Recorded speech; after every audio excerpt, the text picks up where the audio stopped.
মামলার ভাইয়ের নাম? মোহাম্মদ আব্দুল হামিদ। আপনি গুলিবিদ্ধ কিভাবে হয়েছেন? ওই আসামি ধরতে যাওয়ার পরে আর কি ওই আসামি যে প্রশাসনের লোক তখন আর কি প্রথমে তাক করে, আমার আর একজনের দিক তাক করার পরে ও যে শুয়ে পড়ার পরে ফের ও ফায়ারিং দিলি পারে, তখন আমার পায়ে আসি লাগে। যে গুলিগতার নাম কি চিনেন? না, ওটাকে আমি চিনি না। ওটা আমার ঘটনা ঘটেছে কোথায়? ফিলিপনগর। ফিলিপনগর, দৌলতপুর ফিলিপনগর। আচ্ছা আচ্ছা। আপনারা কতজন ছিলেন অভিযানের সময়? আমরা ছিলাম 6-7 জন ছিলাম। 6-7 জন। নেতৃত্ব ছিলেন কে? ইন্সপেক্টর কবির আহমেদ। ইন্সপেক্টর কবির আহমেদ। কটা থেকে ঘটনা?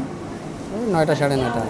আপনারা কি কোনো মাদক আটক করতে পেরেছেন? হ্যাঁ, ওখানে আমি তো গুলি লাগার পর তো ভাই আমার এই অবস্থা। কিছু হয়তো ওখানে পরবর্তী কী হয়েছে না সেটা তো সঠিক আমি বলতে পারছি না। গুলি করছে কারা? ওখানে মামলা চলমান, মেয়ে দিয়ে যে ওখানে মামলা পাইছেন, গুলি করছে কারা এটা? ওখানে মাদক ব্যবসায়ীর যার জড়িত নাম তো এটা চিনি না ভাই।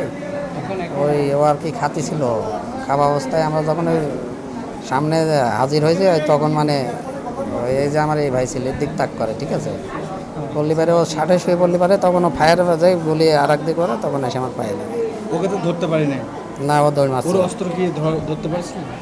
অস্ত্রর বিষয়ে ওখানকার হিস্ট্রি আমি সঠিক এই ভাই জানি, পরবর্তীতে আমার তো অবস্থায় গুলি লাগলে কী হয় বোঝেন তো। একজন ওখানে মারাত্মকভাবেই জখম হয়েছে।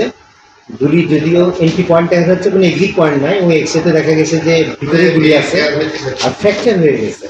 ফ্র্যাকচারটা একটু গুরুতর।